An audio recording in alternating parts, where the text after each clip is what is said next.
Olá, galerinha do nono ano, tudo jóia? Bem-vindos a mais uma aula de português. Nessa aula, faremos a correção dos exercícios dos módulos 50 e 51 do livro 3, sobre o tema palestra discutido em nossas aulas online.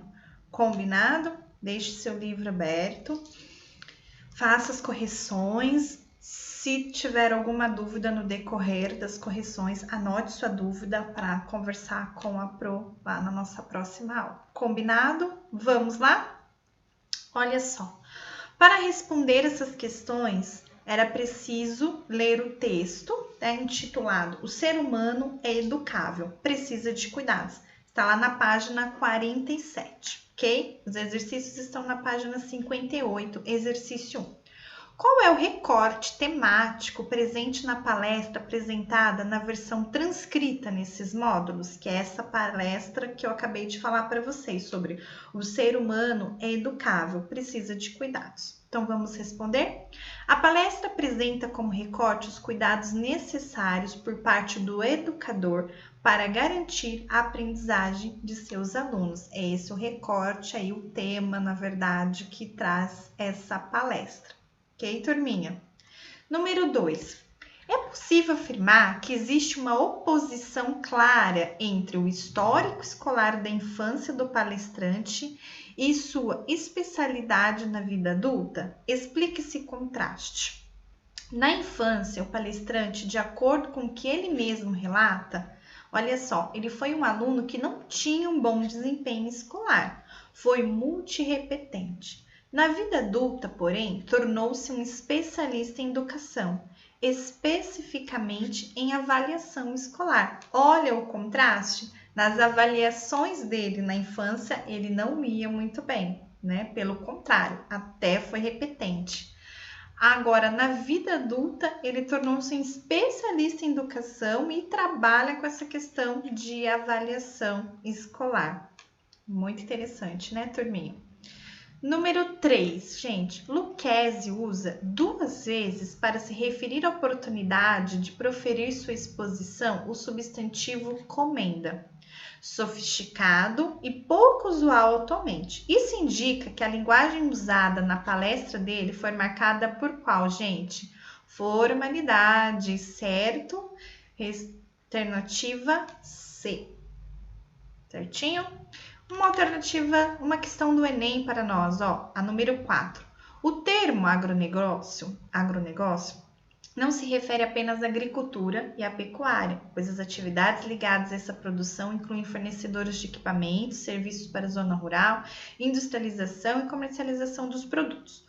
O gráfico seguinte mostra a participação percentual do agronegócio no PIB brasileiro. Então, nós tínhamos que acompanhar aí essa evolução, ó, 1998, como foi, 2002, depois teve uma queda, depois aumentou novamente. Olha aqui, 2008, certo?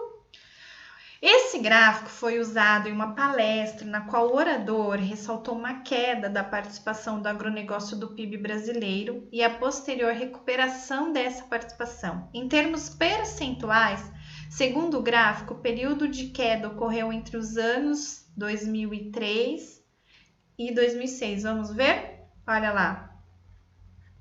Isso, turminha, ó, 2003, viu? Subiu, depois 2003 aqui, depois 2004, 2005, por último aqui 2006. Só após 2007 começou a subir novamente. Ok, alternativa C. Página 59. Releia este trecho da palestra de Cipriano Carlos Lucchesi. Manifesto meus agradecimentos a todos, à medida que indicaram meu nome para receber essa homenagem. Agora, veja os sentidos expressos por à medida que e na medida que. Então, à medida que significa proporção que. Na medida em que é o porquê. Então, a expressão à medida que foi devidamente empregada no texto, por quê? Não, gente. O uso correto seria na medida em que, pois nesse caso o sentido que se deseja transmitir é o de porquê. Então, ele quer dizer aí no sentido de porquê, tá? porque indicaram o meu nome para receber essa homenagem, certo? Não dá ideia de proporção. Manifesto meus agradecimentos a todos, a proporção que indicaram o meu nome? Não, porque indicaram o nome dele para receber aquela homenagem. Então, seria na medida que. Então, uma transcrição dessa palestra foi colocada de forma errada essa expressão aí. Certo, turminha? Na número 6, ó. Na chamada aprendizagem ativa, o educando participa ativamente do seu processo de aprendizado.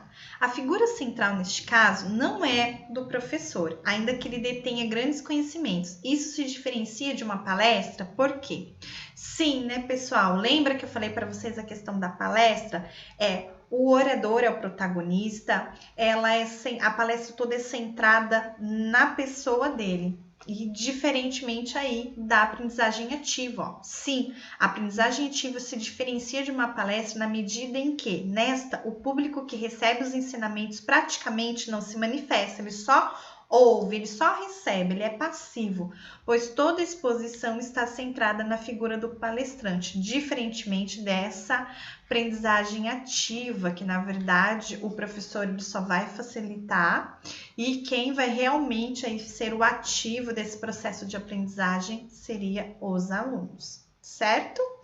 Número 7. Nesta passagem da palestra, ó, o ser humano é educável. Esse é o ponto de partida para a minha exposição. Aproximadamente 95% da população mundial tem uma estrutura da saúde mental psicológica chamada saudável, por não portarem carências específicas. Além da tese do palestrante, a de que o ser humano é educável, há também o que se pode classificar como, vamos lá? Um argumento, né, gente? Ele vem comprovando aí com dados. Então, além de ser aí, gente, a opinião dele, certo? Há também um argumento aí colocado pelo próprio palestrante. Ok, turminha? Depois, agora, eu gostaria que vocês fossem lá para a página 63 para conferir. Nós iremos fazer o exercício 3. Tá? Para nós fecharmos o nosso conteúdo sobre palestra. Uma palestra aproxima-se de um monólogo, né, pessoal? Então, como a voz, né, toda a parte da palestra é centrada no palestrante, na voz dele, ele é o detentor do conhecimento ali.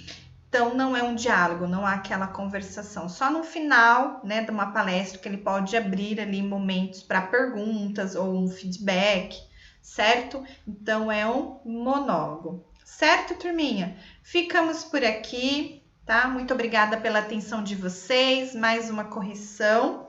Qualquer dúvida, anote e vamos conversar na nossa aula online, ok? Um grande beijo para vocês.